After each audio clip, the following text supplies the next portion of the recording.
உலகின் புகழ்பெற்ற ஹார்வர்ட் பல்கலைக்கழகத்தில் தமிழ் மொழிக்கென ஒரு துறையை நிறுவ வேண்டும் என அங்குள்ள தமிழர்கள் நீண்ட காலமாக பாடுபட்டு வருகின்றனர். இதற்காக 7 கோடி ரூபாய் நன்கொடை அளித்த தமிழர்களோடு நம் செய்தியாளர் மணிகண்டன் நடத்திய உரையாடலை பார்க்கலாம். ஹார்வர்ட் தமிழ் இருக்கை அப்படின்னா என்ன? இதனால தமிழுக்கு என்ன பயன்?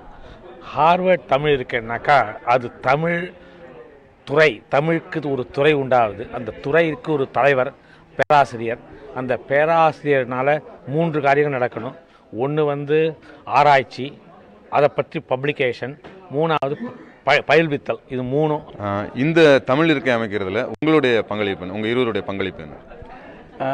தமிழ் இருக்கை அமைப்பதற்காக ஹார்வர்ட் யூனிவர்சிட்டியில் $6 மில்லியன் அவசியம் என்று சொல்லிவிட்டார்கள். அதற்கு விதைப்பணமாக $1 மில்லியன் 30 நாட்கள் கொடுக்க வேண்டும் என்று கட்டளையிட்டிருந்தார்கள். எனவே நானும் என் மருமகன் என்பர் சம்பந்தம், திருஞான சம்பந்தமும் ஆளுக்கு $1/2 மில்லியன் கொடுத்து $1 மில்லியன் மொத்தம் செலுத்தி அதற்கான ஒப்புதலை நவம்பர் 2015 கடிதம் மூலமாக வாங்கி கொண்டோம். 2 ஆண்டு டைம் கொடுத்திருக்கிறார்கள். அந்த 2 ஆண்டுகளில் மீதமுள்ள $5 மில்லியன் வசூலித்து அந்த தமிழ்துறை இயக்கம் ஆரம்பிக்கப்படும். இப்போ $1 மில்லியன் அப்படின்னு சொன்னால் கிட்டத்தட்ட 7 கோடி ரூபாய் அளவிற்கு வருது. இவ்வளோ பெரிய தொகை செலுத்துவதற்கு உங்களுக்கு எப்படி அந்த உணர்வு வந்துச்சு? தொகை செலுத்துவது அது அவர்களுடைய கட்டணம். அது என்ன தொகையாக இருந்தாலும் அது மாதிரி ஒரு வாய்ப்பு கிடைத்த போது அதை நழுவ விட நானும் என் மருமகன் என்பர் சம்பந்தமும் விரும்பவில்லை. ஏனெனில் உலகத்தில் மிக பெரிய புகழ்வாய்ந்த பல்கலைக்கழகம் ஹார்வர்ட்.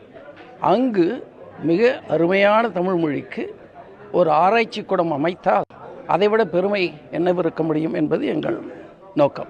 அதனால்தான் அவ்வளவு செலவு என்று தெரிந்தாலும் அங்கு போய் அதற்கு ஒரு இருப்பிடம் அமைக்க உழைத்தோம். உங்களுடைய இந்த பணிகளில் வேற யாரெல்லாம் உங்களுக்கு உதவி பண்ணியிருந்தாங்க?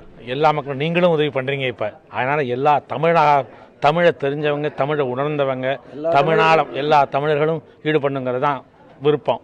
மற்ற உலகத்தில் வாழ தமிழ் 70 கோடி தமிழர்களும் ஒன்றா சேர்ந்து இந்த காரியத்தை கனவை நினைவாக்கினாக்கா இதோட இல்லை, தமிழை பல பல்கலைக்கழகங்களில் கொண்டு போகணுங்கிறது தான் எங்கள் விருப்பம். அதே மாதிரி யூனிவர்சிட்டி ஆஃப் டொராண்டோன்னு அங்கே 3 லட்சம் தமிழர்கள் இருக்காங்க. அங்கே ஒரு தமிழ் இருக்கைக்கு ஒன்று பண்ணுங்கிறது எங்கள் விருப்பம். அடுத்த முயற்சி இதை முடிச்சுட்டு அங்கே போகணுன்னு. அதுக்காக தான் அவங்க உதவி தேவை. கண்டிப்பாக உங்களுடைய எண்ணம் ஈடேற வாழ்த்துக்கள்.